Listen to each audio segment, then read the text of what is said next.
Good day, Mom and Sir. My name is Ilarica Bersola, 32 years old. I'm a separated and blessed one son, 10 years old.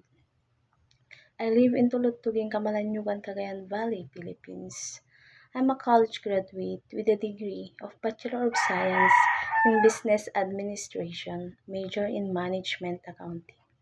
I'm a Roman Catholic. My father is a farmer and my mother is a housekeeper. I have two brothers and four sisters. I'm a domestic helper in Jordan for 2 years, year 2021 to 2023. I taking care of elderly, 88 years old. I do the washing, ironing, cleaning the house, and preparing her foods.